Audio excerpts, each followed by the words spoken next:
বিএনএতে দীর্ঘ ৩ বছরের কোর্স শেষে নবীন কমিশনপ্রাপ্ত অফিসারদের যে কোনো ধরনের চ্যালেঞ্জ গ্রহণের জন্য প্রস্তুত থাকার আহ্বান জানিয়েছেন সেনাপ্রধান জেনারেল জাতিকে শাসন করার প্রবণতা থেকেই দেশের মেধা পাচারের ব্যাচ এবং এনটি অফিসার এ ব্যাচের প্রশিক্ষণ শেষে অনুষ্ঠানে প্রধান অতিথির বক্তব্যে তিনি এই আহ্বান জানান। রোববার সকালে চট্টগ্রাম নেভাল একাডেমিতে অনুষ্ঠিত রাষ্ট্রপতি কুচকাওয়াজে তিনি বলেন, সামরিক চেতনা ও মূল্যবোধকে সমুন্নত রেখে যে কোনো সিদ্ধান্ত গ্রহণের ক্ষেত্রে দেশপ্রেমকে সর্বোচ্চ গুরুত্ব দিতে হবে বলেও উল্লেখ করেন তিনি। তোমাদেরকে যে কোনো ধরনের চ্যালেঞ্জ গ্রহণের জন্য সবসময় প্রস্তুত থাকতে হবে।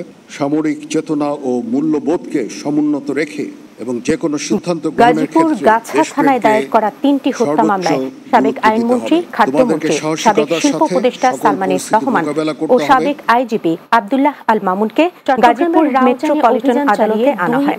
সকালে কারাগার থেকে কড়া নিরাপত্তায় 7 শনিবার রাতে রাউজান থানার গহিরা বাজার এলাকায় অভিযান চালিয়ে তাদের গ্রেপ্তার করা হয়। গ্রেপ্তারকৃতরা হলেন রাউজান কাজীপাড়া সুলতানপুর এলাকার মোহাম্মদ শাখাওয়াত হোসেন এবং নজিশপুর এলাকার মোহাম্মদ নাইম উদ্দিন। এ সময় তাদের কাছ থেকে 2টি রাইফেল, 2টি ম্যাগাজিন এবং 6টি কার্তুজ জব্দ করা হয়। জিজ্ঞাসাবাদে গ্রেপ্তারকৃতরা জানায়, উদ্ধারকৃত আগ্নেয়াস্ত্র এবং গুলি দিয়ে ডাকাতি, ছিনতাই এবং চাঁদাবাজি করে আসছিল তারা।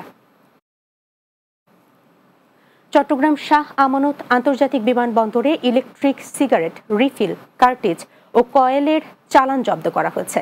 রোববার সকালে আবুধাবি থেকে আসা ইউএস বাংলা এয়ারলাইন্সের ফ্লাইট BS-350 এর যাত্রী মোহাম্মদ আয়ুবের কাছ থেকে এসব পণ্য পাওয়া যায়। বিমানবন্দরের জনসংযোগ কর্মকর্তা প্রকৌশলী মোহাম্মদ ইব্রাহিম খলিল জানান, বিমানবন্দর NSI টিম গোপন তথ্যের ভিত্তিতে মোহাম্মদ আয়ুবের ব্যাগেজ তল্লাশি করা হয়।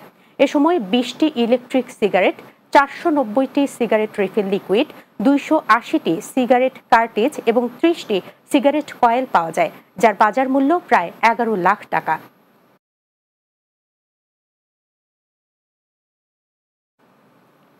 শেষ করব দিনের বাংলা। যাবার আগে শিরোনামগুলো জানিয়ে দিচ্ছে আরও একবার। ইরান ইসরায়েল যুদ্ধে সরাসরি সামরিক হস্তক্ষেপ যুক্তরাষ্ট্রের। মাঝরাতে ইরানের 3টি পারমাণবিক স্থাপনায় বিমান হামলা। বড় কোনো পরিবর্তন ছাড়াই উপদেষ্টা পরিষদে আগামী অর্থ বছরের প্রস্তাবিত বাজেট অনুমোদন, থাকছে না কালো টাকা সাদা করার সুযোগ। জাতীয় ঐকমত্যের স্বার্থে রাজনৈতিক দলগুলোকে ছাড় দেওয়ার অনুরোধ আলী রিয়াজের। সবাই আরেকটু এগিয়ে আসলে দ্রুত জুলাই সনদ তৈরি সম্ভব। এবং বরিশাল সিটি কর্পোরেশনের সবচেয়ে উন্নয়ন বঞ্চিত 7 নম্বর ওয়ার্ড, নাগরিক সেবা বলতে কিছুই পান না তারা।